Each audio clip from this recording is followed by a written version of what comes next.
सिया खाली बसेल आणि मग चेतन केतनला धक्का मारेल अशा पद्धतीनं केतनला संपवण्याचा प्लॅन सियानं केला असल्याचा संशय आहे। सिया, केतन आणि पाठलाग करणारा चेतन गडावर पोहोचल्यावर नेमकं काय काय घडलं आणि चेतन ज्या 50 मिनिटांमध्ये गडावरती जाऊन खाली आला त्यात नक्की काय काय घडलं ते सगळं आपण या व्हिडिओतनं समजून घेणार आहोत। शिवाय सिया आणि केतन यांच्यात शेवटचं काय बोलणं झालं तेही आपल्याला यातून कळू शकणार आहे। नमस्कार, मी देवयानी आणि तुम्ही बघताय मुंबई तक। पुणे ग्रामीण पोलिसांनी बुधवारी असं सांगितलं की 26 वर्षीय रिअल इस्टेट फर्मचे संचालक केतन अगरवाल यांची होणारी बायको सिया हिनी कट रचला होता। उपपोलीस अधीक्षक गजानन टोंपे यांच्या माहितीनुसार 18 जूनला हा गुन्हा करण्यापूर्वी सिया आणि तिचा प्रियकर चेतन यांनी काळजीपूर्वक सगळं प्लॅनिंग केलं होतं। तपास अधिकाऱ्यांनी सांगितलं की चौधरींनी विंचू काटा कड्याजवळील एका ठिकाणी या जोडप्याचा पाठलाग केला आणि तो सिया गोयल हिच्याकडून पूर्वनियोजित सिग्नलची वाट पाहत थांबलेला होता। त्यांच्यात असं ठरलं होतं की योग्य वेळ आल्याचं दर्शवण्यासाठी किंवा हे सांगण्यासाठी सिया ही खाली बसेल आणि ज्या वेळेला ती खाली बसेल तो सिग्नल जो आहे तो चौधरी याला मिळेल आणि त्यानंतर चौधरी येईल, तो अगरवाल याच्या पाठीमागून येऊन त्याला धक्का मारेल, कड्यावरून खाली ढकलेल आणि मग पळून जाईल आणि तशीच काहीशी घटना आपल्याला इथे बघायला मिळाली असं टोंपे यांनी सांगितलंय।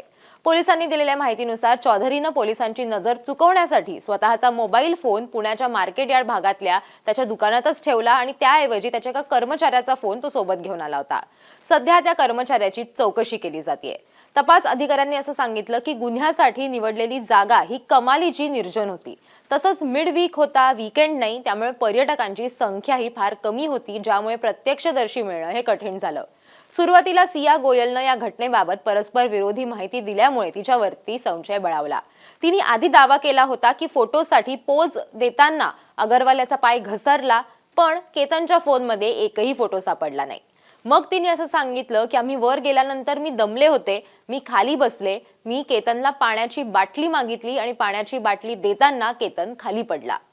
पुढील तपासात असं समोर आलं की गोयलनं या महिन्याच्या सुरुवातीला त्यांची पूर्वनियोजित जी ट्रिप होती, प्री वेडिंग ट्रिप, ती रद्द करण्यासाठी केतनचा पासपोर्ट फाडून टाकला होता खालापूर टोल प्लाझा जवळ। आणि तिने हे का केलं होतं तर या चेतन चौधरीचा तिच्या या ट्रिपला विरोध असल्यामुळे तिने हे पाऊल उचललं होतं। या सगळ्यावरनं आपल्याला साधारण हे लक्षात येतं की सिया आणि केतन यांच्यातला शेवटचा संवाद काय झाला असेल। यानंतर कॉल डिटेल रेकॉर्ड्स वरूनही गोयल आणि चौधरी यांच्यातील घनिष्ठ संबंध उघड झाले। पोलिसांनी असं सांगितलं की गोयलचा साखरपुडा झालेला असतानाही हे दोघं गेल्या 8 महिन्यांपासून एकमेकांच्या संपर्कात होते। त्यांनी जानेवारी ते जून या दरम्यान 2000 पेक्षा जास्त वेळा फोनवर संभाषण केलंय, त्यात एकूण 238 तासांचा टॉक टाइम नोंदवला गेलाय।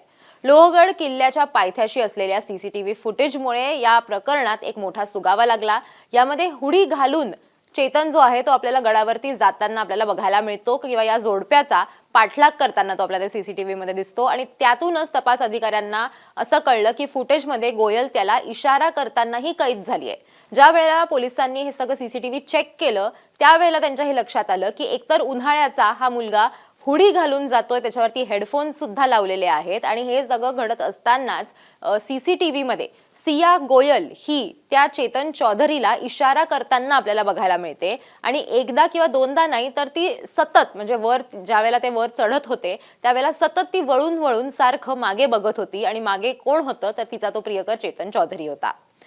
पोलिसांनी याच्या पुढे असं सांगितलं की चौधरींनी किल्ल्याच्या माथ्यावरती 10 मिनिटांपेक्षा कमी वेळ घालवला आणि अवघ्या 50 मिनिटात तो किल्ल्यावर जाऊन तो खाली सुद्धा उतरला।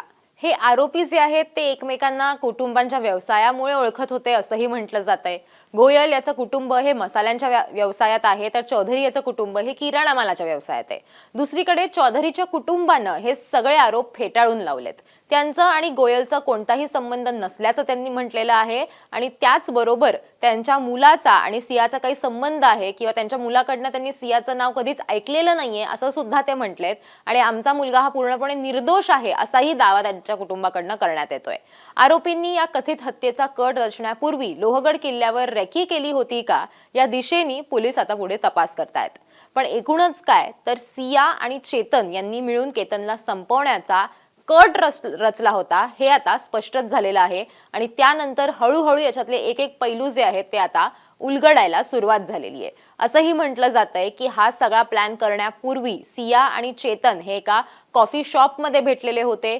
तिथे त्यांनी लोहगड जो आहे त्याचे व्हिडिओज जे आहेत ते व्हिडिओज त्यांनी बघितलेले होते आणि त्याच्यातनं त्यांनी ठरवलेलं होतं की हे कशा प्रकारे सगळं वर्कआउट करायचं किंवा कशा पद्धतीनं हा प्लॅन जो आहे तो आखायचा. आणि मग तिथेच त्यांचं हे ठरलेलं होतं की एकमेकांना कशा पद्धतीने सिग्नल्स द्यायचे किंवा कसे इशारे करायचे म्हणजे त्यांना ही कृती जी आहे ती करता येईल. आणि हे सगळं झाल्यानंतर त्यांनी लोहगडाचा प्लॅन जो आहे तो तिसऱ्या अटेम्प्टमध्ये सक्सेसफुल केला असं सुद्धा आता म्हटलं जात आहे. पण एकूणच काय तर या सगळ्यामध्ये ज्याची काहीही चूक नव्हती त्या केतनला स्वतःचा जीव गमवावा लागला. तुम्हाला या सगळ्याबद्दल काय वाटतं ते आम्हाला कमेंट करून नक्की सांगा आणि सगळ्या अपडेट्ससाठी नवीन माहितीसाठी मुंबई तकला सबस्क्राईब करायला विसरू नका.